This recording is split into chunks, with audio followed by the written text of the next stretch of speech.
Vous jouez sur PC, mais parfois vous n'avez pas envie d'utiliser le clavier pour jouer. Pour certains jeux, peut-être que vous préférez tout simplement utiliser une bonne vieille manette. Si vous avez peut-être plus jeune été habitué à jouer au FPS sur console ou etc., ça peut être quand même parfois plus confortable, en tout cas pour certains, d'avoir une manette. Et du coup, c'est pour ça qu'aujourd'hui, on va directement voir le top 3 des meilleures manettes PC qu'on peut retrouver sur le marché, afin de pouvoir directement acheter cette manette et jouer à vos jeux préférés avec une manette tout simplement comme on pourrait voir sur console.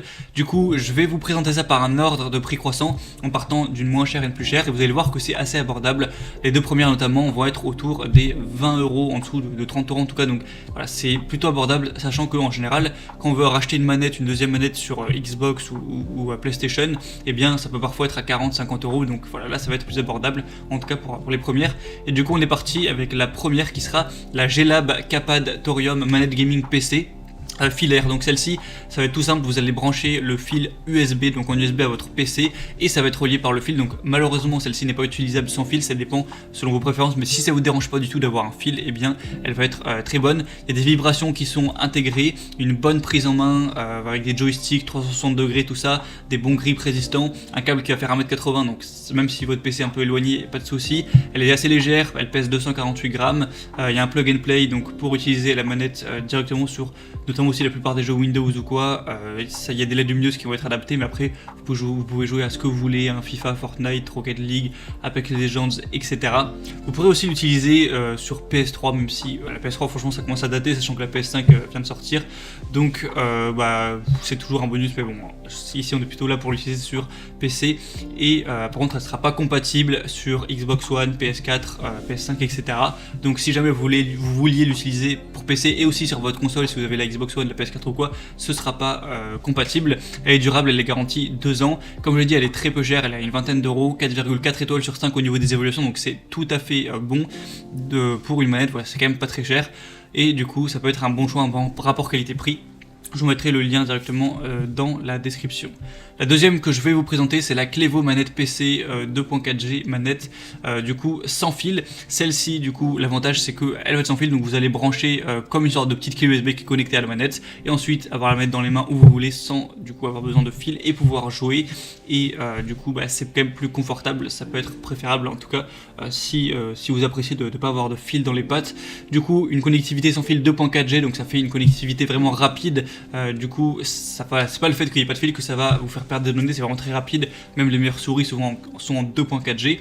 Un chargement USB longue veille, donc vous aurez à la recharger de temps en temps une fois que vous l'aurez rechargé complètement, vous pourrez jouer facilement 8 heures non-stop, et le temps de charge, ça va prendre 2 ou 3 heures, donc ça c'est plutôt correct au niveau du ratio temps de charge, temps de jeu possible. Un contrôleur de jeu qui a une veille intelligente, du coup ça augmentera l'efficacité de la batterie, une ergonomie double vibration avec des poignées anti-dérapantes qui sont conçues pour une meilleure stabilité, avec une augmentation de la surface texturée et du joystick qui s'adapte parfaitement à vos doigts pour empêcher tous les glissements, même après plusieurs heures de jeu quand on a un peu de la sueur, etc. Donc des moteurs vibrants de contrôleurs qui sont intégrés pour une meilleure immersion, et il y a aussi une garantie sur celle-ci. Du coup c'est aussi une très bonne manette qui va avoir un très bon rapport qualité-prix également, avec un prix qui est assez bas. Du coup ça peut être intéressant également, on a des évaluations bonnes à 4,3 étoiles sur 5. Du coup je vous mettrai encore une fois le lien juste en description. Il faut savoir qu'elle existe aussi en blanche si vous préférez, vous pourrez choisir cette déclinaison une fois que vous aurez passé par le lien dans la description sur Amazon, vous pourrez choisir ça en fonction de vos préférences. Et la troisième qu'on va voir, ça va être la Microsoft manette tout simplement de Xbox One sans fil avec un câble pour PC. Du coup celle-ci forcément vous pourrez l'utiliser sur Xbox One, mais également du coup sur votre PC si vous avez, c'est hyper pratique si vous avez à la fois une Xbox One et à la fois un PC sur lequel vous jouez. Du coup pas la peine forcément de la présenter en détail, je pense que vous avez déjà touché dans votre vie une manette de Xbox One.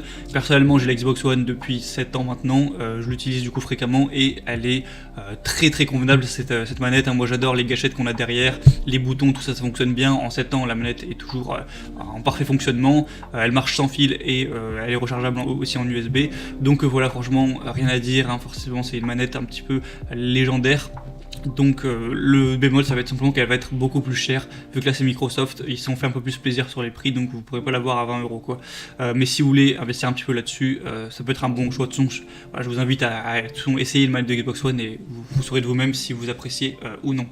Du coup, ben voilà, ça peut être aussi un choix. Maintenant, c'est à vous de voir quelle manette vous attire le plus. Moi, comme j'ai dit, je vais vous mettre tous les liens juste dans la description en fonction de l'ordre d'apparition de chacune de ces manettes dans la vidéo. En passant par ces liens, vous pourrez voir un peu plus d'informations, plus d'images, plus d'évaluation client, etc. Choisir celle que vous préférez, vous pourrez la commander, ça arrivera en quelques jours chez vous. Et du coup, ben, c'était tout pour cette vidéo, pour ce comparatif. J'espère que ça aura pu vous aider à faire votre choix. Si c'est le cas, n'hésitez pas à aimer cette vidéo. Et vous pouvez aussi vous abonner à la chaîne YouTube.